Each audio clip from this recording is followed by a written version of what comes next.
It's not that I'm tired of Street Fighter V, but it's a fairly well explored game right now. In light of the Street Fighter Anniversary Edition coming out, a lot of people are going to suddenly own many of the classics, and I was thinking about making some videos about the most unexplored online capable Street Fighter game, Street Fighter 4 Omega. It's been 2 years, and though there are a few general guides, I'm not aware of any place that compiled all the changes to each character, nor the combo routes. I asked my own channel how they'd feel if I started digging into it for a little while, and the responses were overwhelmingly positive, so at least until the next SF5 character rebalance happens, I'm going to be taking a break to play Omega. Because I'll be hosting Omega combo guides on this channel, I thought it would be appropriate to anticipate and answer a few general questions about Omega. I'm sure plenty of people never touched it, especially those of us who started playing fighting games with Street Fighter V. For others, it'll be a good refresher course about the old engine, since I'm sure a lot of us are out of practice. Even if you don't intend to play Omega yourself, maybe the guides will be pretty interesting to watch in and of themselves. So, first question, what is Omega?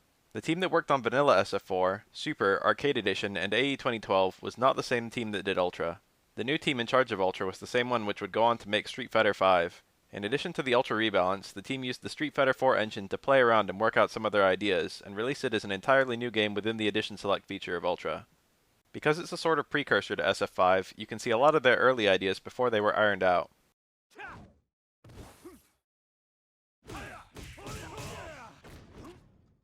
SF5's balance philosophy is very safe, for better or for worse, but Omega, as a non-serious testing ground, and because it used the Street Fighter 4 engine, is absolutely full of crazy stuff. I'm sure you'll never see SF5 redo anything like this.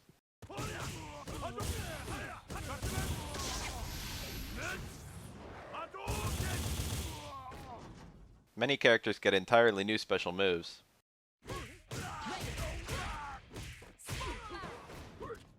Or have their existing specials revised so significantly that they completely change the way the character is played.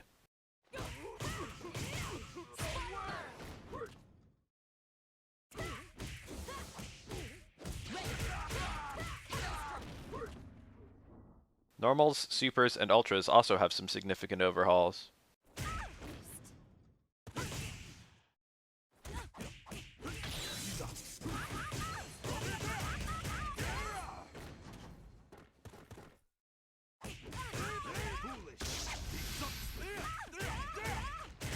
Question 2. What are the basic system mechanic changes in Omega? First of all, none of the system mechanics that were added in Ultra are present. There's no Ultra Combo Double, there's no Delayed Stand, and there's no Red Focus. Level 1 focus attacks now knock down, making them unrewarding.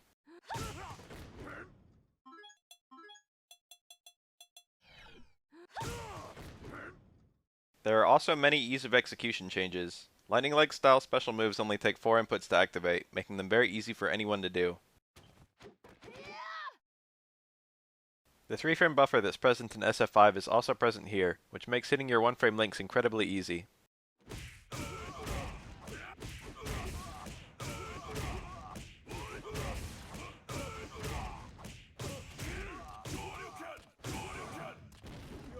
Omega mode is not very executionally demanding, so it's not very hard to get into at all. Question 3. What are the gameplay changes in Omega? Forward dashes and back dashes move dramatically faster, making the game much more active and dynamic. Most hard knockdowns have been removed, including from sweep and throw. This means there's very little vortex abuse, and there's very little downtime anywhere in the match.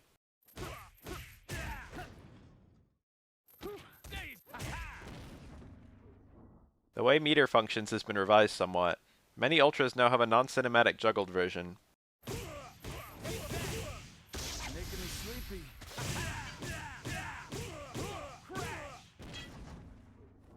While many classic Ultra setups have been removed.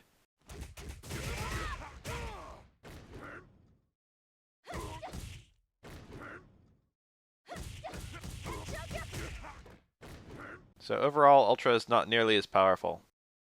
Meanwhile, Super Meter is much more precious. An FADC combo can easily break 400 damage.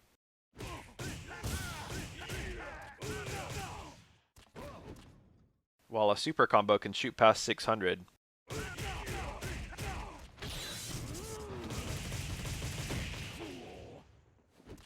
Most meterless invincible attacks will only FADC on hit, which means you need to spend 3 bars to get a safe reversal. Question 4. Are Omega characters balanced against Ultra characters? This is a really hard question to answer. I can't fully speak about Omega's balance in general, as I only know about 10 or so Omega characters, and I'm not sure yet how balanced Omega's own internal balance is, even before factoring in Ultra. But to answer based on what I currently know, maybe. Omega characters seem to be slightly stronger overall than Ultra characters. They do a little bit more damage, their hard links are more practical, and they move closer more quickly.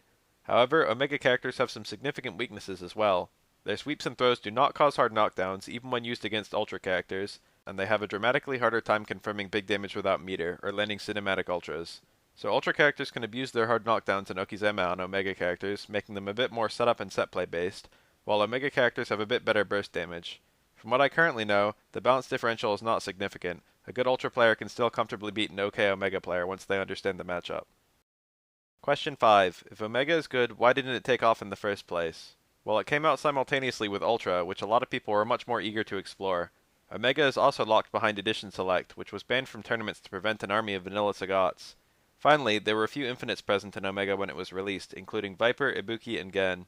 Gen's in particular was notorious because it was easy for anyone to do, and I'm sure it made people think Omega wasn't really intended to be a serious or competitive mode, or maybe that it wasn't worth exploring at all. All of the infinites I'm aware of have been removed now, but interest in Omega was gone by the time they were patched. Final question. Why bother? SF4 had its run and we should let it rest. I say, if that's what you want, then whatever, don't play it, power to you. I just like making practical combo videos and exploring Street Fighter characters, and I hope like-minded people enjoy watching them.